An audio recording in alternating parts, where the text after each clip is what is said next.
விசுவாச வாழ்க்கை என்கிற தலைப்பிலே கடந்த 6 கிழமைகளாக நாங்கள் போதனைகளை பார்த்தோம். விசுவாச வாழ்க்கை, இந்த விசுவாச வாழ்க்கை என்ற தலைப்பிலே நாங்கள் கடந்த 6 கிழமை வார்த்தைகளை கேட்டோம்.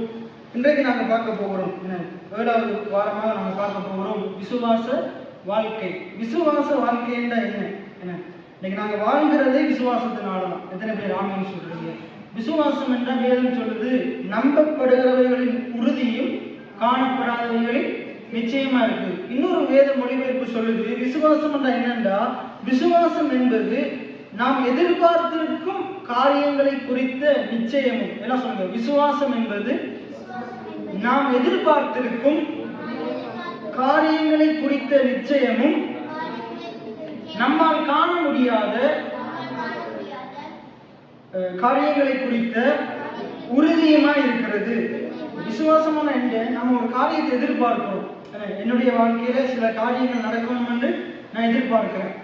நான் எதிர்பார்க்கிற அந்த காரியத்தின் மேல இருக்கிற நிச்சயம், அதாவது இந்த காரியங்களை தேவன் என்னுடைய வாழ்க்கையில நிச்சயமா தருவார். உதாரணத்துக்கு சொல்றேன், நான் ஏஎல் படிக்கிற நாட்களும் நம்மளுடைய சேர்த்துல டோலக்கும் இந்த பொங்கல்ஸ் எல்லாம் இருந்தது.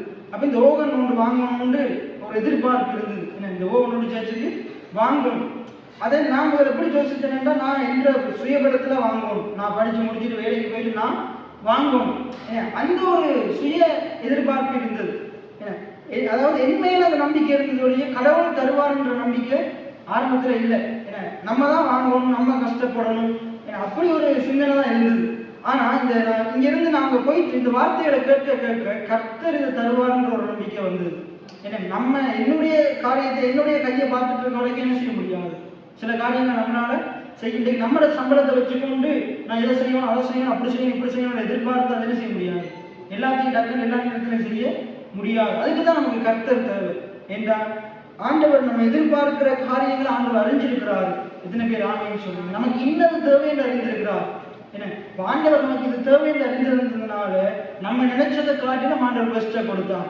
இன்றைக்கும் ஆண்டவரிடத்தில் எதிர்பார்க்கிறேன், இதை காட்டிலும் ஆண்டவர் சிறந்தது தருவார். எத்தனை பேர் ஆமென் சொல்றீங்க? விசுவாசம் என்றால் என்ன? நாம் எதிர்பார்க்கும் காரியங்களை குறித்த நிச்சயம். நாம் எதிர்பார்க்கும் காரியங்களை குறித்த நிச்சயம். கடந்த 2 கிழமையா நம்பிக்கை. அதான் நம்பிக்கை என்றாதான் எதிர்பார்க்கும். நம்பிக்கை என்னது? எதிர்பார்க்கும். நம்பிக்கை என்றால் நாளைக்கு நல்ல காலம் பிறக்குது. இந்த குடும்ப காரங்க என்ன சொல்லுவாங்க? நல்ல காலம் பிறக்குது, நல்ல காலம் பிறக்குது. நீ வரப்போற நாட்கள்ல உன்னுடைய வாழ்க்கையில் என்ன பிறக்கும்? நல்ல காலம் பிறக்கும். நம்பிக்கை என்றது அதுதான். ஆண்டவர் நாளைக்கு நமக்கு அற்புதம் செய்வார், நாளைக்கு நமக்கு நன்மை செய்வார். எதிர்பார்ப்பும் எங்க இருக்குது? நாளைய தினத்துல இருக்குது. நாளைய தினத்துல ஆண்டவர் எனக்கு ஒரு நன்மையை செய்வார். இன்றைக்கு நான் காண்ற எகிப்தியரை நான் என்ன செய்ய போறது இல்லை, காண போறது இல்லை. இன்றைக்கு என்னுடைய வாழ்க்கையில் இருக்கிற துன்பங்கள் மாறும், துயரங்கள் மாறும், கண்ணீர் மாறும், வருத்தம் மாறும். இன்றைக்கு நம்ம எல்லாருமே பரலோக ராஜ்யத்தை எதிர்பார்க்கிறோம். வெளிப்படுத்தல் 19, 20, 21 சொல்லுது, ஆண்டவர் மேகத்தின் மேல வரப்போறார். அவர் வரும்போது என்ன இருக்காதாம்? அங்க கண்ணீர் இருக்காது, கவலை இருக்காது, அலறுதல் இருக்காது, புலம்பல் இருக்காது. ஆண்டவர் நம்முடைய கண்ணீர்கள் யாவையும் துடைப்பாரு, நம்முடைய கஷ்டங்களை நீக்குவாரு, அவர் நம்மோடு கூட இருப்பாரு. இதெல்லாம் நாங்கள் என்ன செய்யணும்? எதிர்பார்த்து காத்திருக்கிறோம். இந்த சரீரம் கடந்த நாட்கள்ல பார்த்தோம். இந்த சரீரம் இன்றைக்கு மறைத்து மண்ணுக்கு போகக்கூடியதா இருக்குது. எவ்வளவுதான் நாங்க நல்லா சாப்பாடு சாப்பிட்டாலும், பெரிய கட்டிடத்துல வாழ்ந்தாலும், எப்படி வாழ்ந்தாலும் இந்த சரீரம் ஒரு நாள் எங்க போக போகுது? மண்ணுக்கு போக போகுது. ஒரு 80, 100, 120 வருஷமோ தான் இந்த உலகத்துல என்ன செய்ய போகுது? இந்த சரீரம் வாழ போகுது.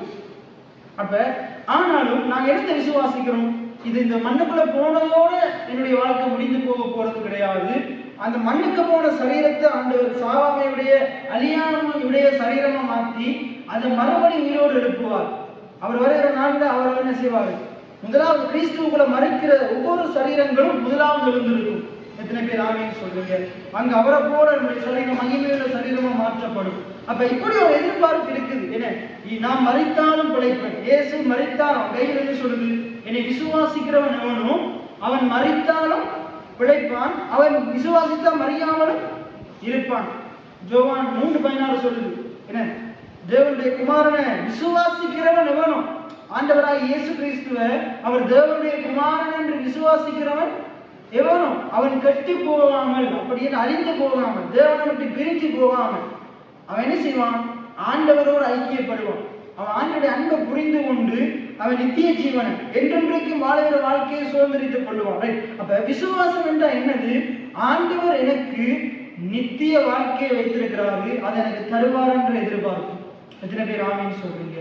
இந்த பூமியில மட்டும் நான் வாழ போறது கிடையாது, இந்த பூமியில எனக்கு கொஞ்ச காலம் தான். அதை நம்ம படிக்கிறோம், கொஞ்ச காலம் இந்த பூமியிலே. அதையே இயேசுவுக்காக வாழும்போது, சுவிசேஷத்துக்காக வாழும்போது ஆண்டவர் நமக்காக ஏற்படுத்தி வைத்திருக்கிற நித்திய வாழ்க்கையை, மரணமே இல்லாத வாழ்க்கையை நமக்கு கொடுப்பார். அப்ப அது ஒரு எதிர்பார்ப்பு. என்ன, ஆண்டவர் வரப்போறாருன்றது ஒரு எதிர்பார்ப்பு, வரும்போது நம்ம அழைத்துக் கொண்டு போவார்ன்றது ஒரு எதிர்பார்ப்பு. அதே நேரத்தில் ஆண்டவர் நமக்கு என்ன செய்வாரு? 1000 வருஷ அரசாட்சியில நாங்களும் அவரோடு கூட ஆளுவோம் என்று வேதம் சொல்லுது. அப்ப இதை நாங்க என்ன செய்யணும்? எதிர்பார்த்து காத்திருக்கிறோம். அதே போல ஆண்டவர் நமக்கு பண்ணியிருக்கிற வாக்கு தத்தங்கள், அது ஆண்டவர் நிச்சயம் என்னுடைய வாழ்க்கையில செய்வார் அப்படின்ற ஒரு எதிர்பார்ப்பு இருக்குமா இருக்காங்க? உதாரணத்துக்கு உங்களுக்கு சொல்றேன், இப்ப நீங்க ஒரு என்ன செய்றீங்க? ஒரு பைக் ஒன்று ஆர்டர் பண்றீங்க, வாங்குறதுக்கு காசெல்லாம் ரெடியா இருக்குது, பைக்கோ ஆட்டோவோ காரோ என்ன செய்றீங்க? இங்க ஆர்டர் பண்றீங்க, அது என்ன செய்யுது? கொழும்பு பகுதியிலேயோ வெளிநாட்டில இருந்து வருது, அதுக்கு காசெல்லாம் கட்டிட்டீங்க. இப்ப அது வரும் மட்டும் உங்களுக்கு எதிர்பார்ப்பு எப்படி இருக்கும்? உள்ளுக்குள்ள எவ்வளவு சந்தோஷமா இருக்கும். எனக்கு ஒரு போன் ஒன்று வாங்க போறீங்க, உடனே போயிட்டு காசு உடனே கடைக்கு போய் வாங்கிடுவீங்களா? உடனே அந்த காசு உங்களுக்கு கிடைக்க போறன்னு தெரிஞ்ச உடனே தேடுவீங்க என்ன போன் வாங்குறது. இந்த எதிர்பார்ப்புல என்ன செய்வீங்க? என்ன பைக் வாங்கணும், அவன்கிட்ட கேட்போம். அந்த எதிர்பார்த்து என்ன செய்வோம்? இந்த காரியத்தை எப்படி வாங்கணும் நிறைய பேர்ட்டு ஆலோசனை கேட்டு நம்ம தேடி எல்லாம் பார்த்து அந்த பெஸ்டான எடுத்து அதைத்தான் என்ன செய்வோம்? எடுத்தாப்புல வாங்குறதா இல்லை, அந்த எதிர்பார்ப்பு. அதே போலதான் இன்னைக்கு நாங்க மனுஷனிடத்துல சிறிய சிறிய காரியங்களை தான் எதிர்பார்க்கிறோம். ஆனா கர்த்தர் இடத்துல அவர் எப்படி சொல்றாருன்னா, நீங்க எரேமியா 29ஆம் அதிகாரம் 11ஆம் வசனத்தை வாசிங்க. எரேமியா 29:11 அதுல சொல்லுது, நீங்கள் எதிர்பார்த்திருக்கிற முடிவை.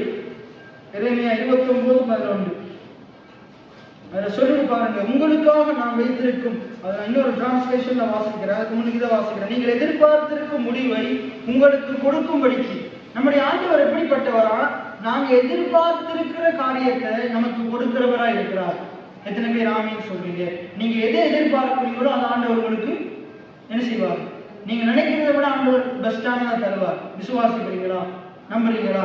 நீங்க எதிர்பார்க்கிற வாழ்க்கையை விட ஆண்டவர் உங்களுக்கு பெஸ்டான வாழ்க்கையை தருவார், பெஸ்டான காரியங்களை தருவார். நீங்கள் எதிர்பார்க்கும் முடிவை உங்களுக்கு கொடுக்கும்படிக்கு நான் உங்கள் பேரில் நினைத்திருக்கிற நினைவுகளை அறிவேன். அப்படின்னு நம்மளை குறிச்சு ஆண்டவருக்கு ஒரு நினைவு இருக்கிறான். உங்களை குறிச்சு ஆண்டவரிடத்துல ஒரு நினைவு இருக்குது, உங்களை குறிச்சு ஆண்டவரிடத்துல ஒரு திட்டம் இருக்குது. எத்தனை பேர் ஆமீன் சொல்றீங்க?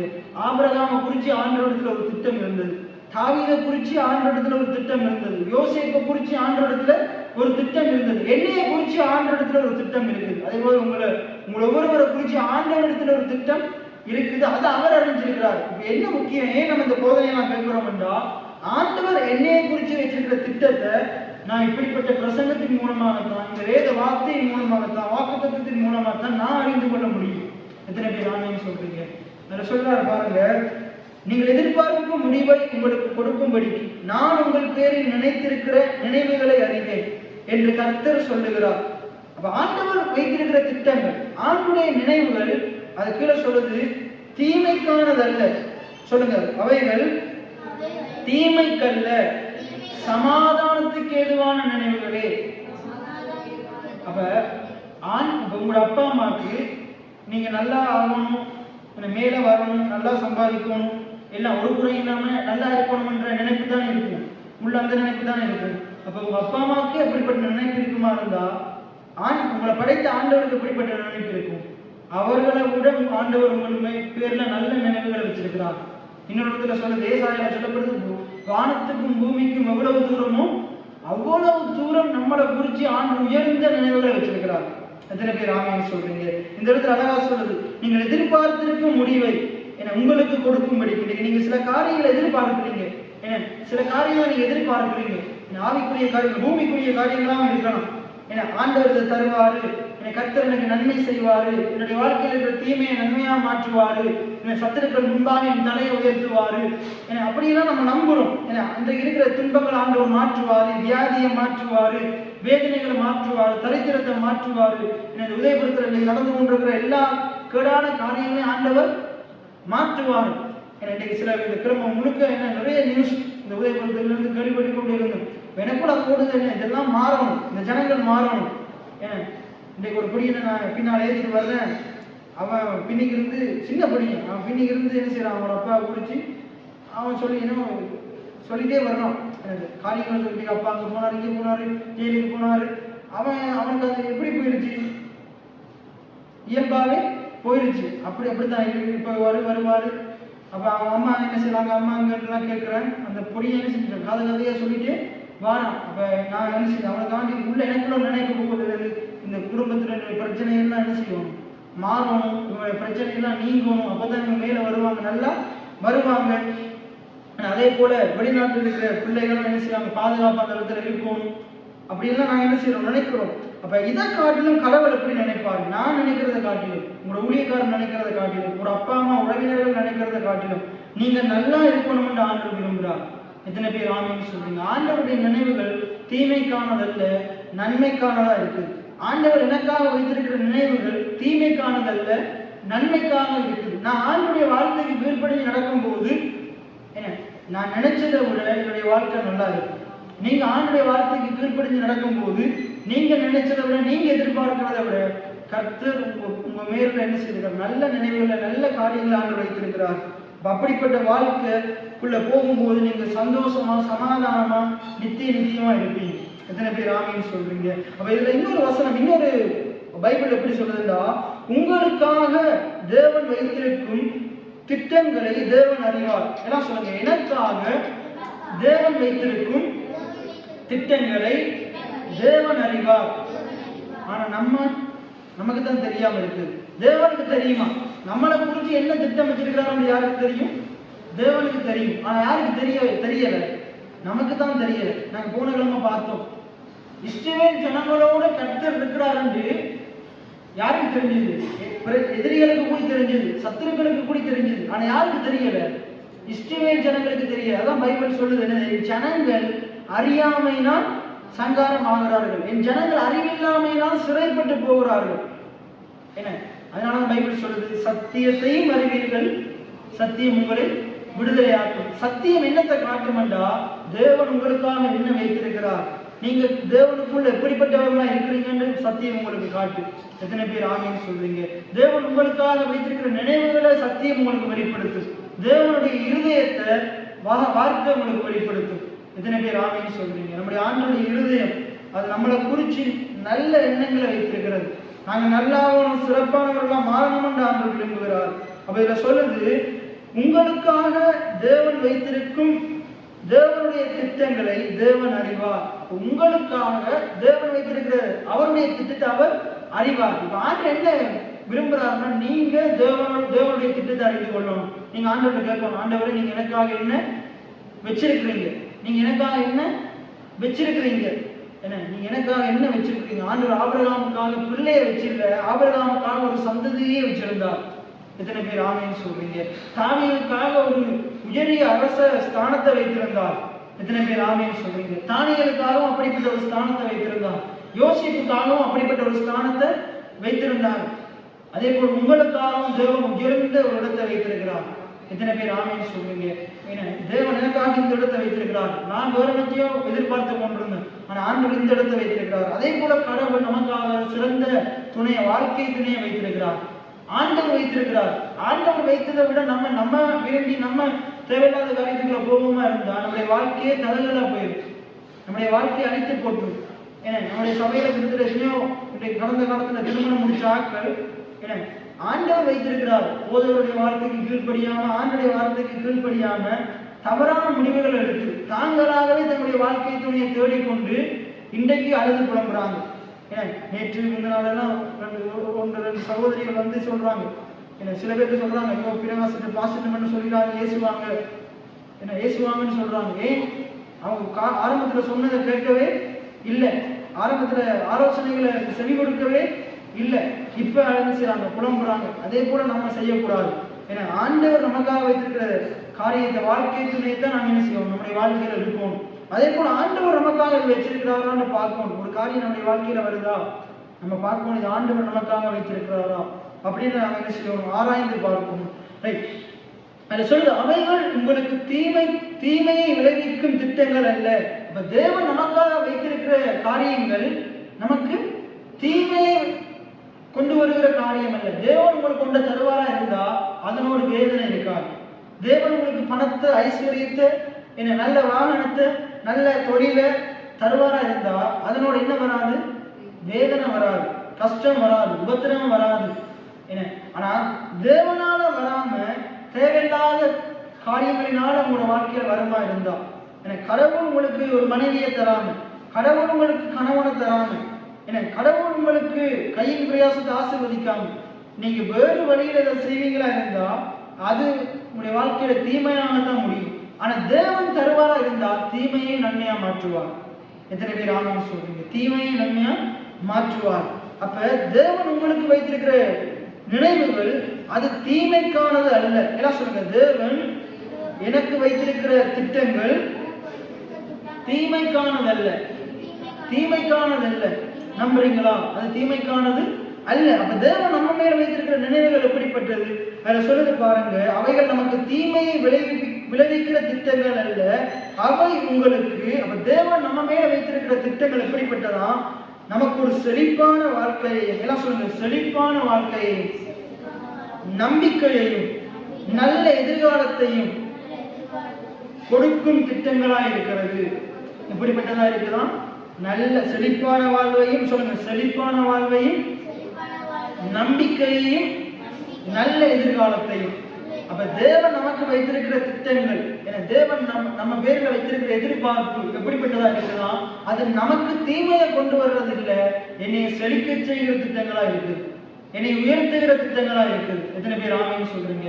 உதாரணத்துக்கு நம்ம பைபிள்ல 2-3 நபர்களை பார்ப்போம். யோசேப்பை பாருங்க, தாவீதை பாருங்க, தானியேலை பாருங்க, இன்னும் நீங்க பைபிள் முழுக்க ஆபிரகாமை பாருங்க, ஈசாக்கை பாருங்க, யாக்கோபை பாருங்க. இவங்களையெல்லாம் தேவன் என்ன செய்தாரு? அழைத்தார். அழைத்து என்ன செய்தார்? அவங்களுக்கு இந்த வார்த்தையை பேசினார், அவங்களோட இந்த வார்த்தையை பேசினார். ஆண்டவர் அழைக்கும் போது இவங்க எல்லாம் சின்ன சின்ன ஆட்களா இருந்தாங்க, வாலிப பிள்ளைகளா இருந்தாங்க. வாலிப பிள்ளைகளா இருந்தாங்க, ஒன்றும் இல்லாதவங்களா இருந்தாங்க. ஒன்றுமே இல்லை, ஒன்றுமே இல்லை. அவங்களுக்கு வாழ்க்கை தினையும் கர்த்தர் தான் கொடுத்தார். ஆதாமுக்கு ஏவாளை கொடுத்தார், ஈசாக்குக்கு ரெபெக்காளை கொடுத்தார், ஆபிரகாமுக்கு சாராயை கொடுத்தார், சாராளை கொடுத்தார். எத்தனை பேர் ஆமேன்னு சொல்றீங்க? அப்ப இதே போல தேவன் உங்களுடைய வாழ்க்கையில வாழ்க்கை துணையை கொடுக்கிறார், வாழ்க்கை துணையை கொடுக்கிறார். வாழ்க்கை துணையை கொடுக்கறதுக்கு முன்னுக்கு அவங்களுடைய குடும்பத்துக்கு தேவையான எல்லா வளங்களையும் கொடுக்கிறார், நல்ல வேலையை கொடுக்கிறார். எத்தனை பேர் ஆமேன்னு சொல்றீங்க? அப்ப தேவன் எல்லாவற்றையும் கொடுக்கிறார் பாருங்க. ஆனா கடவுள் கொடுக்காம தேவையில்லாத வழியில வந்ததனூடாக பிரச்சனை வருது. உதாரணத்துக்கு சிம்சோன் எடுத்துக்கொண்டீங்கன்னா, அவன் தன்னுடைய வாழ்க்கை துணையை அவனாவே தேடிக்கொண்டான்.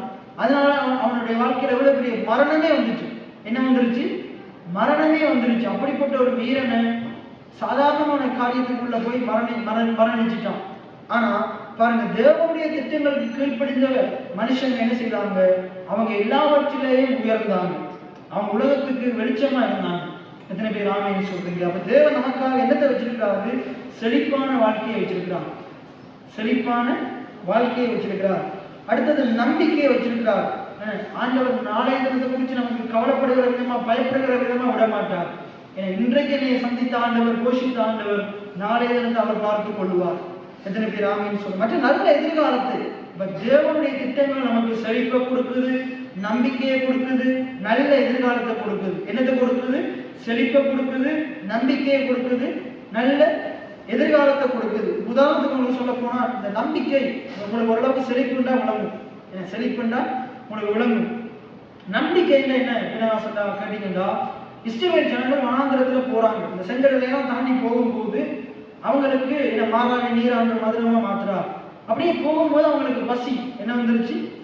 பசி வந்துருச்சு. பசி வந்த உடனே இப்ப ஆண்டவர்கிட்ட கேட்கிறாங்க, எங்களை திருப்பி வாங்கிட்டாங்க, சாகவா அழைத்து வந்தீங்க, நீர்த்துல கல்ல இல்லைண்டா கொண்டு வந்தீங்கன்னு கேட்கும் போது அப்ப ஆண்டவர் சொல்றாரு, என்ன உங்களுக்காக நான் வானத்தின் பணியை பெய்ய பண்ணுவேன். முதல் 6 நாளும் என்ன செய்யுங்க, 5 நாளும் அதை எடுத்துக்கொள்ளுங்க. 6ஆவது நாள் வரும்போது அதிகமா எடுத்துக்கொள்ளுங்க. ஆனா நீங்க அளவுக்கு மிகுதியா என்ன செய்யக்கூடாது? சேர்த்து வைக்க கூடாது. சேர்த்து வைப்பீங்களா இருந்தால் உங்களுக்கு பிரயோஜனமா இருக்காது.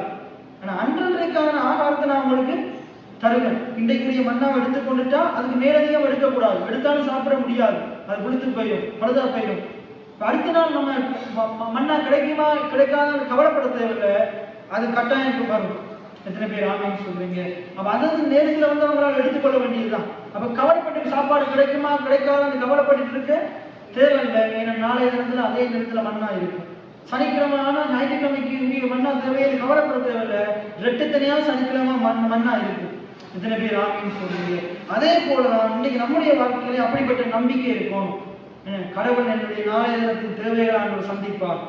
என்னுடைய குறைவுகள், எனக்கு நாளைய தினத்துல குறைவுகள் இருக்கா, கர்த்தர் பார்த்துக் கொள்ளுவார். கர்த்தர் பார்த்துக் கொள்வார். அந்த நம்பிக்கை இருக்கும். சரி, அப்ப தேவன் நமக்காக செழிப்பான வாழ்க்கையே, நம்பிக்கைக்கு ஏதுவான வாழ்க்கையே, நல்ல எதிர்காலத்தை வைத்திருக்கிறார் என்று ஆண்டவருடைய நினைவுகள் நமக்கு சொல்லுது. ஆண்டவர் நமக்கு இப்படிப்பட்ட திட்டங்களை தான் வச்சிருக்கிறார். அப்ப இதை ஆண்டவர் அறிஞ்சிருக்கிறாரு, நம்ம அறிஞ்சு கொள்ளும். அப்ப இன்னைக்கு நீங்க அறிந்து கொள்ள வேண்டிய காரியம் என்னென்றா, நீங்கள் நானும் அறிந்து கொள்ள வேண்டிய காரியம் என்னென்றா, ஆண்டவர் என்னை குறித்து நல்ல திட்டத்தை வச்சிருக்கிறார், நல்ல எண்ணத்தை வச்சிருக்கிறார். இத்தனை பேர் ஆமீன்னு சொல்றீங்க. என்ன சொல்லுங்க, ஆண்டவர் என்னை குறித்து நல்ல திட்டங்களை வைத்திருக்கிறார். எத்தனை பேர் ஆமீன்னு சொல்றீங்க? எனக்காக செழிப்பான வாழ்க்கையை வைத்திருக்கிறார், நம்பிக்கைக்குரிய வாழ்க்கையை வைத்திருக்கிறார், நல்ல எதிர்காலத்தை வைத்திருக்கிறார். எத்தனை பேர் ஆமீன்னு சொல்றீங்க? இதை நாங்க அறிந்து கொள்ளும், இதை நாங்க அறிந்து கொள்ளும். சரி, பைபிள்ல சொல்றது விசுவாசம் இல்லாமல் தேவனுக்கு பிரியமா இருப்பது. அப்ப நம்முடைய விசுவாசம் என்ன செய்தான்? தேவனை பிரியப்படுத்துதான். நம்முடைய விசுவாசம் என்ன செய்தான்? தேவனை பிரியப்படுத்துதான்.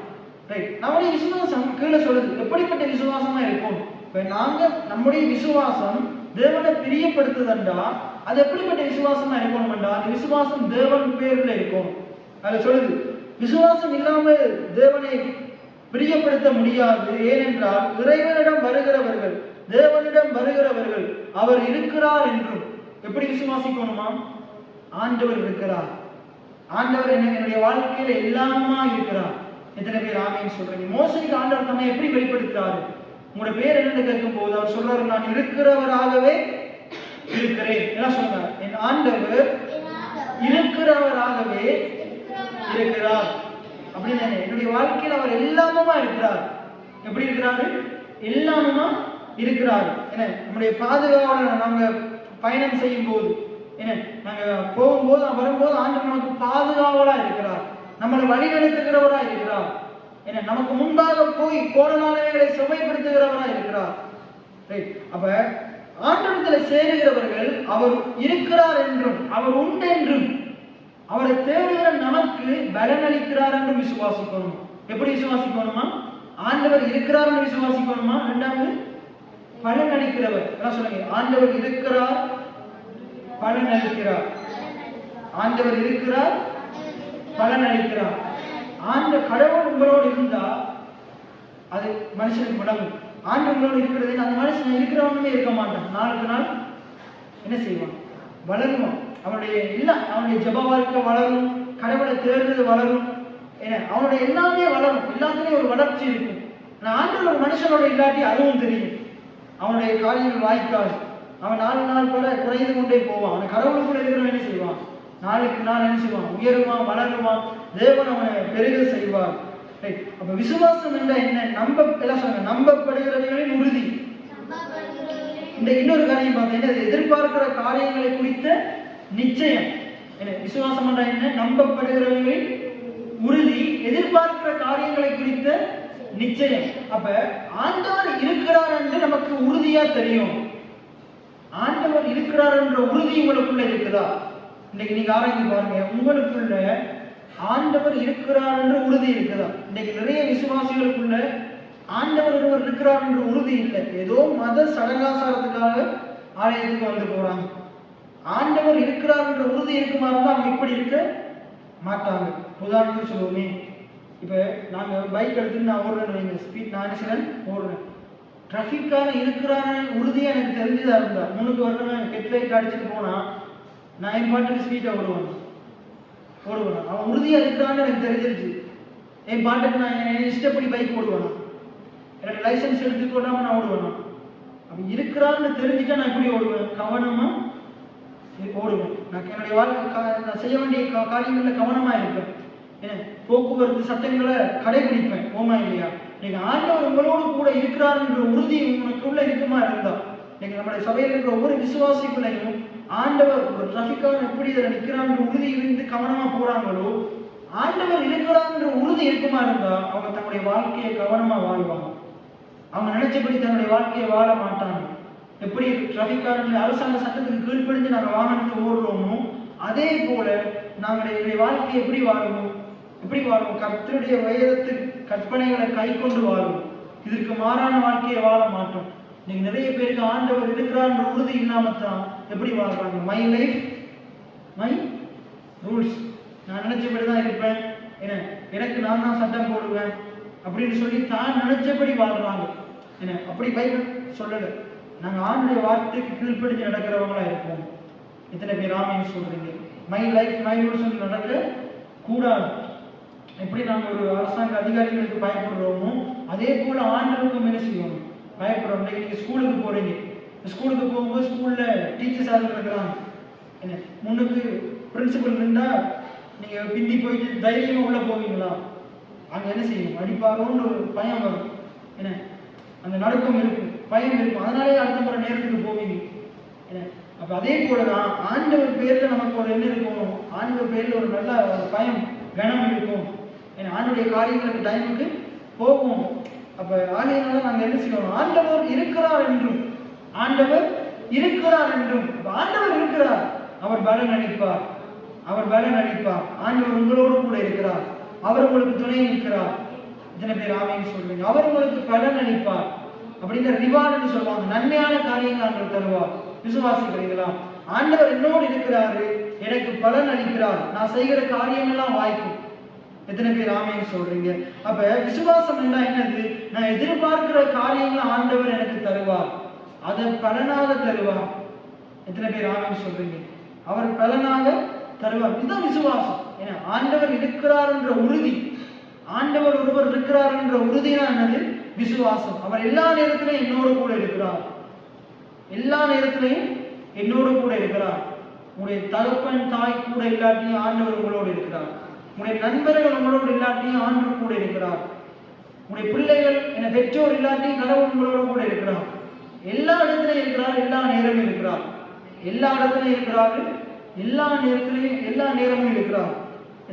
அவர் எல்லா இடமும் வியாபித்து காணப்படுறார். அப்ப இதான் விசுவாசம். பாருங்க, அப்ப இங்க சொல்லப்படுது பாருங்க. இப்ப எபிரேயர் 11:1-2 வாசகம் வருவர். எபிரேயர் 11:1-2. எபிரேயர் 11:1-2. விசுவாசம் என்பது நம்பப்படுகிறவைகளின் உறுதியும் காணப்படாதவைகளின் நிச்சயமா இருக்கிறது. தொடர்ந்து 2ஆம் வசனத்தை வாசிங்க. அதனாலே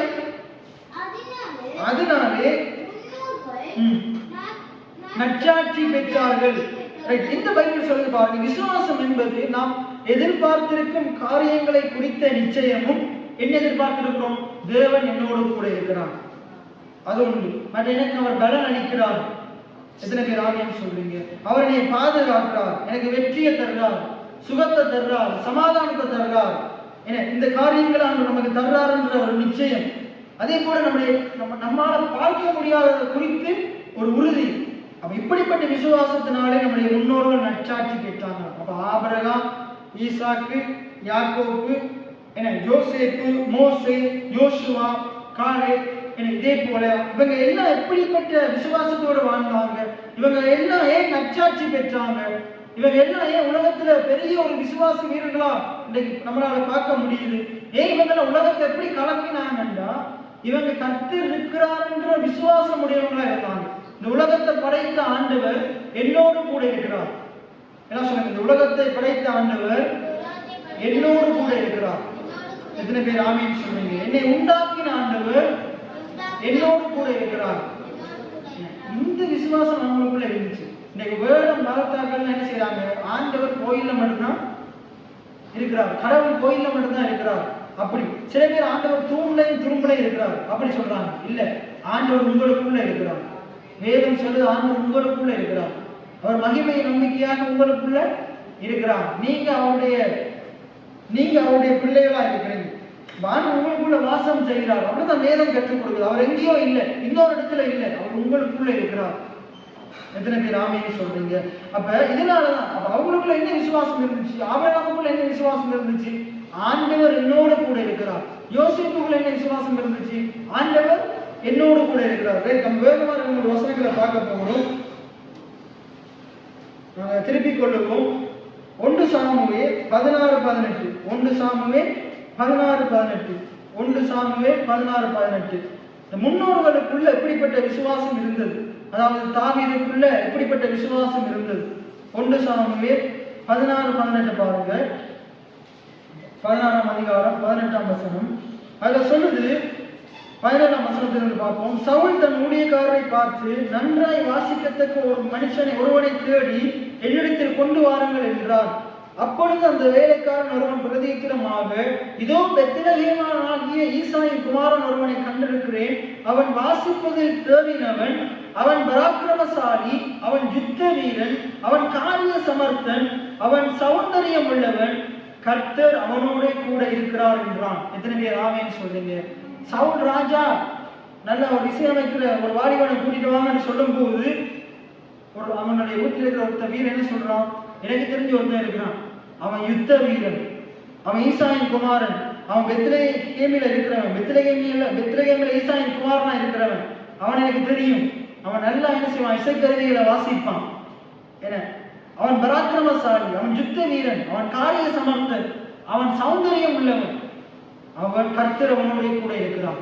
இன்னைக்கு இந்த கர்த்தர் அவனோட கூட இருக்கிறாரை விட மற்ற எல்லா காரியமும் உங்களிடத்துல இருக்கலாம், உலகத்துல இருக்கிற யாரிடத்திலும் இருக்கலாம். ஆனா கர்த்தர் கூட இல்லாட்டி ஒன்றுமே கிடையாது. எத்தனை பேர் ஆமென் சொல்றீங்க? ஆனா கர்த்தர் ஒருவனோட கூட இருந்தா அதுதான் அந்த மனுஷனை தனித்துவப்படுத்தும், அதுதான் அவன் அந்த மனுஷனை பெரியவனாக்கும். எத்தனை பேர் ஆமென் சொல்றீங்க? அப்ப இதை நீங்க மார்க் பண்ணி வச்சுக்கொள்ளணும். கர்த்தர் தாவீதோடு இருக்கிறார். யாருக்கு தெரியுது? சவுலுக்கு கீழே வேலை செய்கிற அந்த ஆளுக்கு தெரியுது. கர்த்தர் அந்த வாலிபனோடு கர்த்தர் இருக்கிறபடினால அவன் யுத்த வீரனா இருக்கிறான், அவன் வாசிக்கிறதுல தேறினவனா இருக்கிறான். எத்தனை பேர் ஆமென்? கர்த்தர் உங்களோட கூட இருந்தா உங்களுக்கு இசைக்கருவிகள் வாசிக்க தெரியாட்டி கர்த்தர் என்ன செய்வார்? அதுல உங்களை சிறந்தவன் ஆக்குவார், யுத்தத்துல வல்லவங்கள் ஆக்குவார். எத்தனை பேர் ஆமென் சொல்றீங்க? அதே போல இன்னொரு வசனத்தை பார்ப்போம். ஆதியாகமம் 31:3-5. ஆதியாகமம் 31:3-5. ஆதியாகமம் 31ஆம் அதிகாரம் 3-5 வசனத்தை பாருங்க. அதுல யாக்கோபை குறித்து சொல்லப்படுது. அதுல கர்த்தர் யாக்கோபை நோக்கி, உன் பிதாக்களுடைய தேசத்திற்கும் உன் இனத்தாரிடத்திற்கும் நீ திரும்பி போ, நான் உன்னோடே கூட இருப்பேன் என்றார். ஆண்டவர் யாக்கோபுக்கு என்ன சொல்றாரு? நான் உன்னோடே கூட இருப்பேன் என்று சொல்றார். 5ஆவது வசனத்தை பாருங்க. அவர்களை நோக்கி, உங்கள் தகப்பனுடைய முகம் முந்தைய நாள் இருந்தது போல் இருக்கவில்லை என்று எனக்கு தோன்றுகிறது, ஆனாலும் என் தகப்பனுடைய தேவன் என்னோட கூட இருக்கிறார். யாக்கோபுடைய மகன் சொல்றாரு, என் தகப்பனுடைய தேவன் என்னோடு கூட. எத்தனை பேர் ஆமென் சொல்றீங்க? என் ஈசாயினுடைய தேவன் யாக்கோபு சொல்றாரு, அவரே சொல்றாரு. யாக்கோபுக்கு தெரிஞ்சிருக்குது, என்ன ஆபிரகாம் ஈசாக்கினுடைய தேவன் என்னோடும் இருக்கிறார். எத்தனை பேர் ஆமென் சொல்றீங்க? ஆபிரகாம் ஈசாக்கினுடைய தேவன் என்னோடும் கூட இருக்கிறார். இன்னைக்கு எல்லாம் சொல்லுங்க, என் தகப்பனுடைய தேவன் என்னோடும் கூட இருக்கிறார், அவர் என்னுடைய தேவனா இருக்கிறார். அதனால ஆண்டவர் பாருங்க, யாக்கோபு என்ன சொல்றாரு? ஈசாக்கினுடைய தேவன் என்னுடைய தகப்பனாக, ஈசாக்கினுடைய தேவன் என்னுடைய தேவன். ஆண்டவர் தன்னை ஜனங்களுக்கு அறிமுகப்படுத்துறதுக்கு எப்படி சொல்றாருன்னா, நான் ஆபிரகாமின் தேவனும், நான் ஈசாக்கின் தேவனும், நான் யாக்கோபின் தேவனும் இருக்கிறேன். யாக்கோபு என்ன சொல்றாரு? என் தகப்பனுடைய தேவன் என்னுடைய தேவன். அப்ப ஆண்டவர் தன்னுடைய நாமத்தை எப்படி சொல்றாரு? நான் ஆபிரகாமின் தேவனும், ஈசாக்கின் தேவனும், யாக்கோபின் தேவனுமா இருக்கிறேன். இன்னைக்கு நீங்க எப்படி சொல்லுவீங்களா? ஆண்டவர் சொல்லுவாரு, அவர் காலேபினுடைய தேவனா இருக்கிறார். எத்தனை பேர் ஆமென் சொல்லுங்க? உங்களோட பேரை சொல்லுங்க, அவர் காலேபினுடைய தேவன். அவர் சொல்லுங்க, அவர் ஆண்டவர், என் ஆண்டவர் யோசுவாவினுடைய தேவன், என் ஆண்டவர் கிதியோனுடைய தேவன். உங்களுடைய பேரை பார்த்து சொல்லுங்க, என்ன ஆண்டவர் உங்களுடைய தேவனா இருக்கிறார். இத்தனை பேர் ஆமென் சொல்றேன். இந்த தேவன் என்றென்றும் உள்ள சதா காலங்களிலும் என்னுடைய தேவன். சொல்லுங்க, இந்த தேவன் என்றென்றும் உள்ள சதா காலங்களிலும் என்னுடைய தேவன். யாருடைய தேவன்? உங்க அப்பா அம்மா இருக்கிற ஆண்டவர் மட்டும் இல்லை, அவர் உங்களுடைய ஆண்டவர், உங்களை படைத்தவர், உங்களை சிருஷ்டித்தவர், உங்களை உண்டாக்கினவர். இன்னொரு வசனத்தை பாருங்க. ஆதியாகமம் 31:9 வசனத்தை பாருங்க.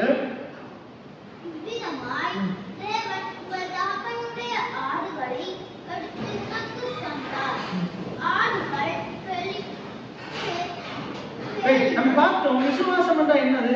விசுவாசம் என்ன செய்யும்? தேவனை பிரியப்படுத்தும். விசுவாசம் என்ன செய்யும்? தேவனை பிரியப்படுத்தும். தேவனை எப்படி விசுவாசிக்கணும்? அவர் இருக்கிறார் என்று எப்படி விசுவாசிக்கணும்? தேவன் இருக்கிறார் என்று விசுவாசிக்கணும். இரண்டாவது, பலன் அளிக்கிறவர் என்று. முதலாவது விசுவாசிக்கணும், தேவன் இருக்கிறார் என்று. இரண்டாவது, பலன் அளிக்க, எனக்கு நல்லது செய்வார்னு விசுவாசிக்கணும். இங்கே யாக்கோபோட ஆண்டவர் இருக்கிறாரா இல்லையா? யாக்கோபோட ஆண்டவர் இருக்கிறார். யாக்கோபு அறிந்திருக்கிறாரா இல்லையா?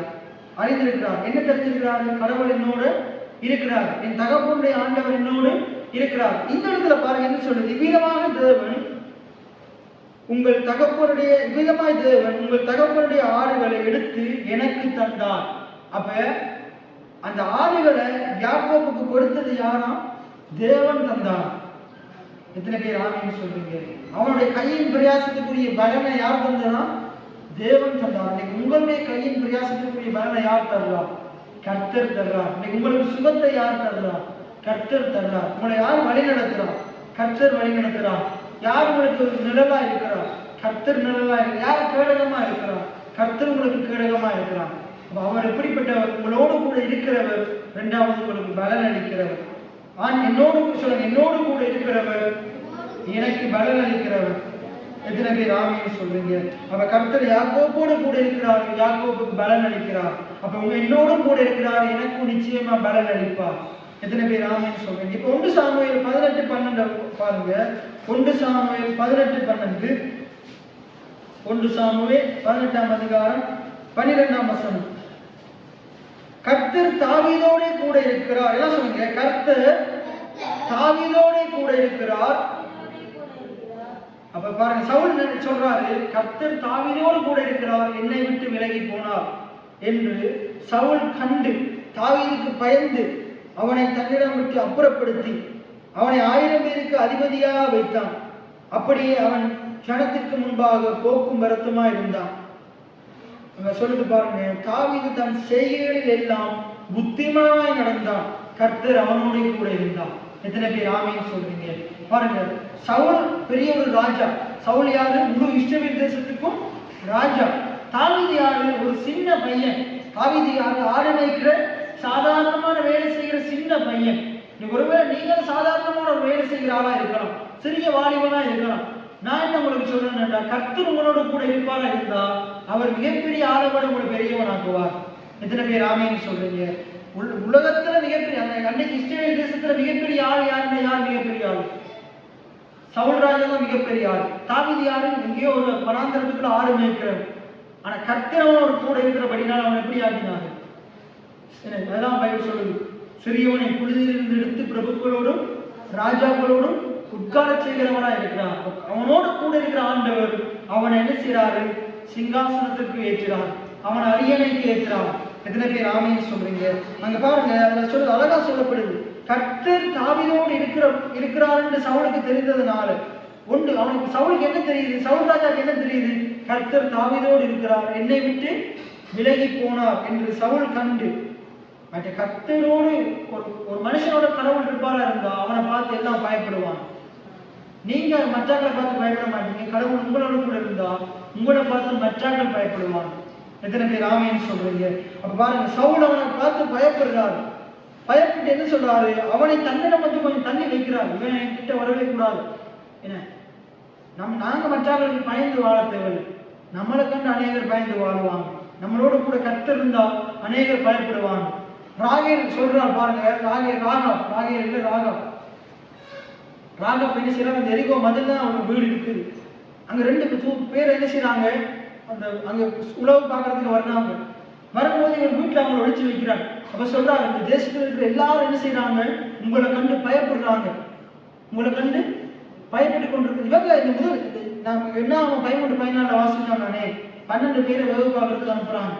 அதுல 10 பேர் போயிட்டு என்ன சொல்றாங்க? அவங்க இருக்கிறாங்கன்னா பெரிய ஆட்கள், அவங்களால நம்மள ஒண்ணுமே செய்ய முடியாது. காலேஜ் என்ன சொல்றாங்க? அவர்கள் நமக்கு இறையாவார்கள் அப்படின்னு சொல்றாங்க.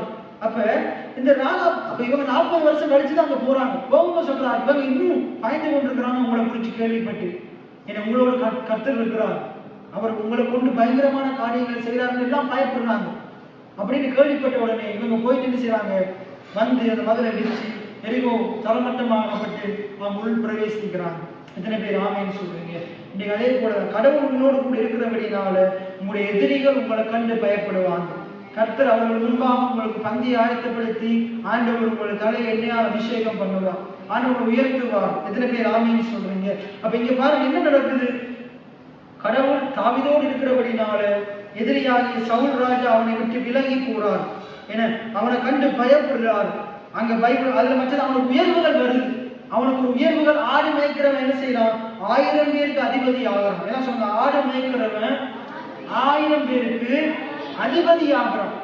எத்தனை பேர் ஆமேன்னு சொல்றீங்க? என்னைக்கு பாருங்கன்னா வேலை செய்யறதுக்கு போய் சேர்ந்து 1 வருஷத்துல இன்னைக்கு எல்லாருக்கும் ஒரு முக்கியமான ஒரு பதவியில அவங்க கொண்டு வந்து வச்சிருக்கிறாங்க. இத்தனை பேர் ஆமேன்னு சொல்றீங்க? கடவுளை நீங்க நம்பி பாருங்க. கடவுள் உங்களோட கூட இருப்பாரா இருந்தா நீங்க இருக்கிற இடத்துல ஆண்டவங்களை உயர்த்துவார். இத்தனை பேர் ஆமேன்னு சொல்றீங்க? இருக்கிற இடத்துல ஆண்டவங்களை உயர்த்துவாங்க. நிச்சயமா நடக்கும். அப்படியே அவர் சொல்றார், அப்படியே அவன் ஜனத்திற்கு முன்பாக போக்குவரத்துமா இருந்தான். என்ன சொல்லுங்க? தாவீது தன் செய்கைகளில் எல்லாம் புத்திமானாய் நடந்தான். கடவுள் உங்களோட கூட இருந்தா நீங்க எப்படி நடப்பீங்க? ஒவ்வொரு காரியத்திலையும் புத்திமானா நடப்பீங்க. ஒவ்வொரு தீர்மானங்கள் எடுக்கும் போதும் புத்திமானா இருப்பீங்க. வேத வசனத்தின்படி நீங்க நடந்து கொள்வீங்க. என்ன கருத்து சொல்லுது? அவன் புத்திமானா இருந்தான், கர்த்தர் அவனோட கூட இருந்தார். எல்லாம் சொல்லுங்க, கர்த்தர் தாவீதோடு கூட இருந்தார். அப்ப கர்த்தர் உங்களோடு கூட இருந்தா நீங்க எப்படி இருப்பீங்க? புத்திமானா இருப்பீங்க. அவன் மகா புத்திமானா நடக்கிறது சவுல் கண்டு அவனுக்கு அவன் திருப்பி 3-4 தடவை சொல்லுது, கர்த்தர் தாவீதோடு இருக்கிறார், கர்த்தர் தாவீதோடு இருக்கிறார் அப்படின்னு வேதம் சொல்லுது. அதே போல 2 சாமுவேல் 14:17 வாசிங்க. 2 சாமுவேல் 14:17. 2 சாமுவேல் 14:17. 2 சாமுவேல் 14ஆம் அதிகாரம் 17ஆம் வசனம்.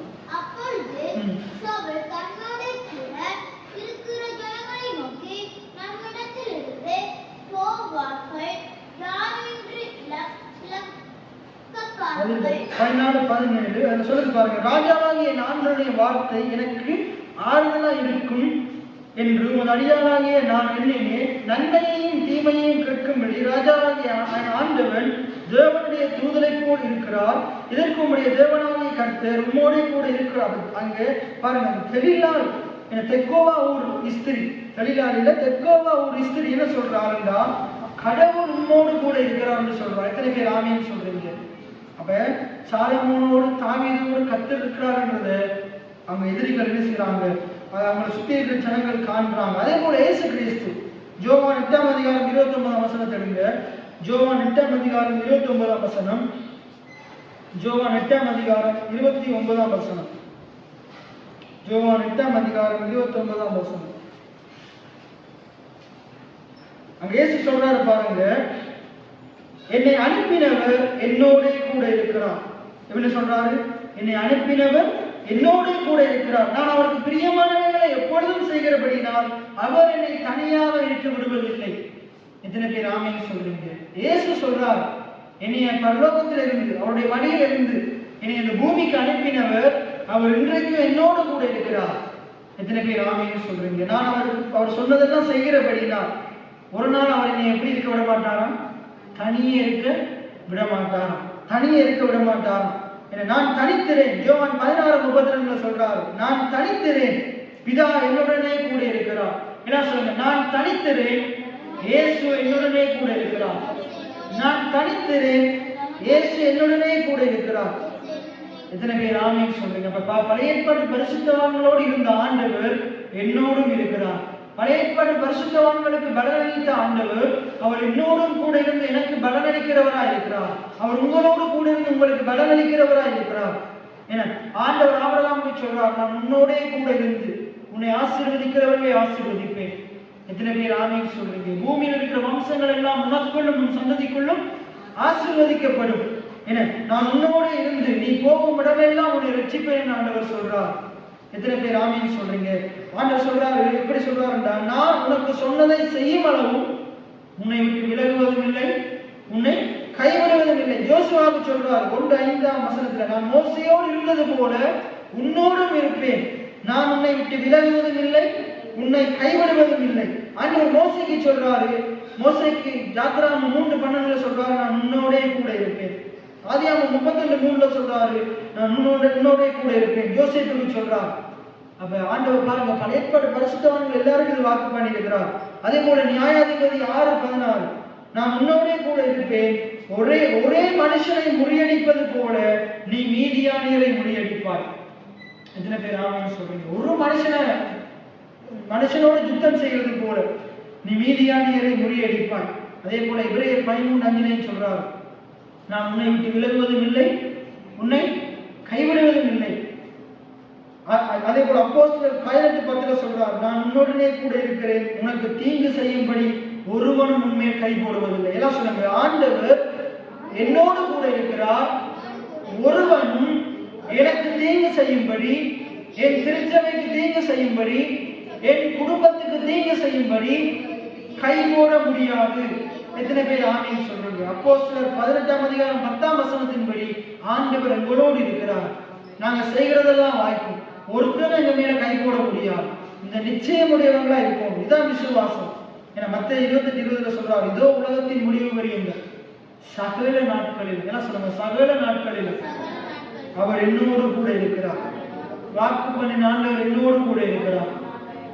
வெளிப்படுத்த 21:3 சொல்லுது, அன்னைக்கு ஆண்டவர் வரும்போது நம்முடைய கண்ணீர் யாவையும் துடைப்பார். சொல்லிச்சு என்ன நடக்குமா? அவர் நான் என்கிற இடத்துல அவருடைய வாசஸ்தலம் இருக்குமா, தேவன் நம்மோடு கூட இருப்பார். தேவன் தாமே உங்களோடு கூட இருந்து உங்களுடைய தேவனாய் இருப்பார். என்ன சொல்லுங்க? தேவன் என்னுடைய தேவனாய் இருந்து என்னோடு வாசமாய் இருப்பார். எத்தனை பேர் ஆமென் சொல்றீங்க? அப்ப விசுவாசம் என்றால் என்னதுன்னா, எனக்கு தேவன் என்னோடு கூட இருக்கிறார் என்ற நிச்சயம். தேவன் என்னோடு கூட இருக்கிறார் என்ற நிச்சயம். முதலாவது விசுவாசம் என்ன? தேவன் என்னோடு கூட இருக்கிறார், எனக்கு பலன் அளிப்பார். அந்த நிச்சயம் தான் விசுவாசம். தேவன் என்னோடு கூட இருக்கிறார், எனக்கு பலன் அளிப்பார். அப்ப நீங்க என்ன செய்யணும்? எதிர்பார்த்து, அப்ப உங்களோடு கூட இருக்கிறவர்கிட்ட தான் நீங்க எதிர்பார்க்கணும். நீங்க யாரிடத்துல எதிர்பார்க்கணும்? ஆண்டவரிடத்துல எதிர்பார்க்கணும். நம்முடைய ஆண்டவர் நன்மை செய்கிறவராக இருக்கிறார். எத்தனை பேர் ஆமென் சொல்லுங்க? அப்படி நம்ம எழுந்து நிற்போம். இன்றைக்கு நம்ம பார்த்த காரியம் என்னென்னா, விசுவாச வாழ்க்கையில, இந்த விசுவாச வாழ்க்கை என்பது, நான் கடந்த 2-3 வாரமா பேசிட்டு இருக்கேன். விசுவாச வாழ்க்கை என்றது குறுகிய கால வாழ்க்கை அல்ல, நீண்ட கால வாழ்க்கை. குறுகிய கால வாழ்க்கையில நீண்ட கால வாழ்க்கை, ஏதோ 30-40 வருஷம் வாழ்ந்துட்டு செத்து போற வாழ்க்கை அல்ல. நாங்க நீடித்த நாட்களா நம்ம திருப்தியாக்கணும்னு ஆண்டவர் விரும்புகிறார். அந்த நீடித்த நாட்கள் நாங்கள் வாழ்கிற நாட்கள்ல வருகிற பிரச்சனையிலிருந்து ஆண்டவர் காப்பாற்றுவார், வருகிற குறைவுகளிலிருந்து ஆண்டவர் காப்பாற்றுவார், வருகிற வியாதியிலிருந்து ஆண்டவர் காப்பாற்றுவார். எத்தனை பேர் ஆமென் சொல்றீங்க? ஆண்டவர் விடுவிப்பார், காப்பாற்றுவார். தேவைகள் ஆண்டவர் சந்திப்பார். நாமளும் சொல்ல தேவைகள் ஆண்டவர் சந்திப்பார். ஆண்டவர் உங்களோடு கூட இருக்கிறார். அவர் முடிவு பரியந்தம் உங்களோட கூட இருப்பார். பைபிள்ல சொல்றார், உலகத்தின் முடிவு பரியந்தம், என்ன சொன்ன? உலகத்தின் முடிவு பரியந்தம் சகல நாட்களிலும் என் ஆண்டவர் என்னோடு கூட இருக்கிறார், என்னோடு கூட இருக்கிறார். அவர் எனக்கு பலன் அளிப்பார். எத்தனை பேர் ஆமென் சொல்றீங்க? அதான் விசுவாசம். அவர் எனக்கு சும்மா எங்கோ இருக்கல, அவர் பலன் அளிப்பார். அவர் கடலை இருந்தாலே அவர் காற்றையும் கடலை அடக்குவார். அவர் கூட இருந்தாலே கடலின் மேல நடக்க முடியும். எத்தனை பேர் ஆமென் சொல்றீங்க? அவர் கூட இருந்தால் அவர் செய்த கிரியை செய்ய முடியும், அதற்கு மேலேயும் காரியங்களை செய்ய முடியும். உங்களுக்குள் இருப்பவர் உலகத்தில் இருப்பவனை காட்டிலும் பெரியவராக இருக்கிறார். எத்தனை பேர் ஆமென் சொல்றீங்க? அப்படியே கண்களை மூடினவர்களாக, ஆண்டவரே நீங்க என்னோடு கூட இருக்கிறீங்க. அப்ப தாவீது சொன்னீங்க, ஆண்டவரே கர்த்தரின் மேய்ப்பராய் இருக்கிறார், நான் தாழ்ச்சி அடையேன். ஆண்டவரே மேய்ப்பனாகி ஆண்டவர் நீங்க என்னோடு இருக்கிறீங்க, நான் தாழ்ச்சி அடையேன், நான் பட்டினி அடையேன், நான் குறைவடையேன். நீங்க என்னை தண்ணீர்களுடைய நடத்தி செல்வீங்க, என்னுடைய ஆத்மாவை நீங்க தேய்ச்சுவீங்க, நீங்க என்னை நீதியின் பாதையில நடத்துவீங்க. நான் சொல்லுறது அப்படியே உங்க இருதயத்துக்குள்ள சொல்லுங்க. என்னுடைய வாழ்க்கையில நான் மரணங்களின் பள்ளத்தாக்குல போனால், நான் தேவையில்லாத பாதைக்குள்ள போனால் நீங்க என்னை சரிப்படுத்துவீங்க. நான் பயப்பட மாட்டேன், நான் பயப்பட மாட்டேன். பொல்லாப்புக்கு நான் பயப்படேன், மரணத்துக்கு நான் பயப்படேன், வியாதிக்கு நான் பயப்படேன், கடனுக்கு நான் பயப்படேன், எதிரிகளுக்கு நான் பயப்படேன். தேவரீர் என்னோடு கூட இருக்கிறேன். நான் சொல்லுங்க, தேவரீர் என்னோடு கூட இருக்கிறேன். உமது கோலும் தடியும் என்னை தேற்றும். என் சத்துருக்களுக்கு முன்பாக நீரின் தலையை உயர்த்துவீர். நீர் என்னை நிரம்பி வழியை செய்வீர். நீடித்த நாட்களால் என்னை திருப்தியாக்குவீர். எனக்கு ஒரு குறையும் வராது. என்னோடு இருக்கிற தேவன், எனக்குள் இருக்கிற தேவன், நீர் பெரியவராய் இருக்கிறீர். நீர் பெரியவராய் இருக்கிறீர். நீங்க மிகவும் பெரியவராய் இருக்கிறீங்க. பெரியவரே, ஆண்டவர் பெரியவரே, சொன்னதெல்லாம் பிழைந்து செய்பவரே, பெரியவரே, இயேசு பெரியவரே, சிறந்தவினை எனக்காய் செய்பவரே, என்னையும் மறைத்தார் என்பது அதிசயமே. யாருமே நம்பா என்னை நம்பினாரே சும்மா, என்னையும் மறைத்தார் என்பது அதிசயமே. யாருமே நம்பா என்னை நம்பினாரே, அவர் கிருபையை நினைக்கையில் நன்றி மட்டும் வருதே. அவர் சுமப்பதை நினைக்கையில் கண்ணீரும் வருதே. அவர் செய்ததை நினைக்கையில் நன்றி மட்டும் வருதே. அவர் சுமந்ததை நினைக்கையில் கண்ணீரும் வருதே.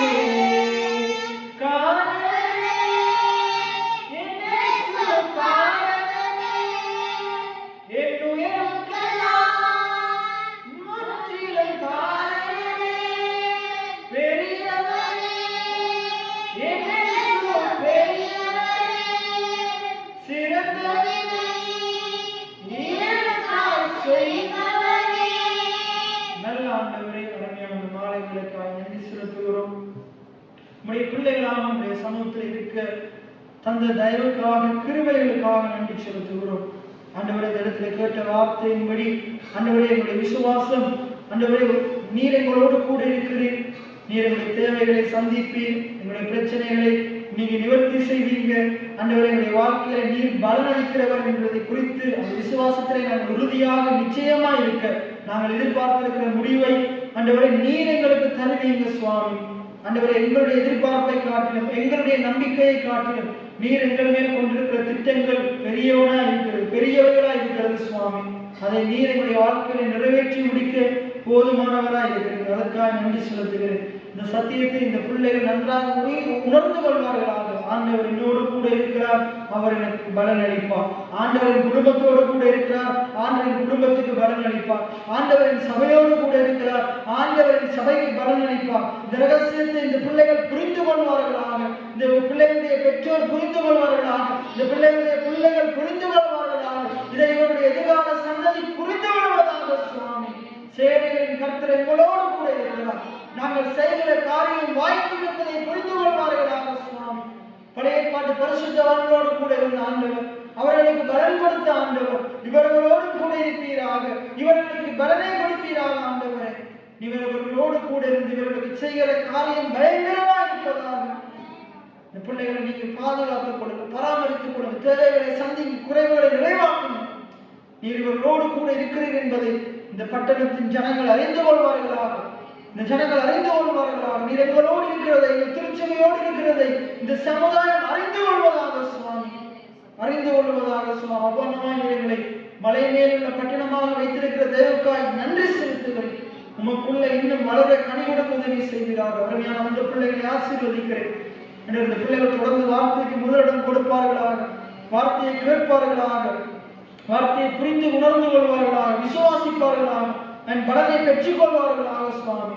இந்த பிள்ளைகளின் வீடு வளவு சுற்றிலும் இயேசுவின் இரத்தத்தினாலே தெளிக்கப்பட்டிருப்பதாக, பாதுகாக்கப்படுவதாக சுவாமி. எந்த நாசமோசமும் பட்டயமும் அனகாதபடிக்கு வேலையடைத்து பாதுகாத்துக் கொள்ளுங்கள். ஜோபுவை வேலையடைத்து பாதுகாத்த ஆண்டவர் இவர்களையும் ஒரு பிள்ளைகளையும் குடும்பத்தையும் வேலையடைத்து பாதுகாத்துக் கொள்ளுங்கள் சுவாமி. இது போல கையின் பிரயாசங்கள், தொழில்களை ஆசீர்வதிங்க. இவர்கள் எதிர்பார்க்கிற முடிவுகளை என் ஆண்டவர் நீர் நிறைவேற்றி முடிக்கப் போகிறதற்காக நன்றி. அதுவரை பொறுமையாய் காத்திருக்க, தேவையில்லாத காரியங்களில் விட்டு விலகி பரிசுத்தமான ஒரு வாழ்க்கையை வாழ இந்த பிள்ளைகளுக்கு நீங்க உறுதுணையாக இருக்க வேண்டும்படியாக சொல்லிக்கிறேன். நாள் என்னோடு பேசினதற்காக நன்றி. எல்லா துதிகள மகிமைகள் மேன்மைகளை உமக்கு செலுத்தி எங்களை தாழ்த்தி உயர்த்தி ஆண்டவராகிய இயேசுவின் நாமத்தினால் ஜெபம் ஏறெடுக்கிறேன் நல்ல பிதாவே. ஆமென். என் ஆத்துமாவே கர்த்தரை ஸ்தோத்திரி, என் முழு என்னை கர்த்தருடைய பரிசுத்த நாமத்தை ஸ்தோத்திரி. என் ஆத்துமாவே கர்த்தரை ஸ்தோத்திரி, கர்த்தர் செய்த சகல உபகாரங்களை மறவாதே. ஆமென். கர்த்தர் உம்மை ஆசீர்வதிப்பாராக.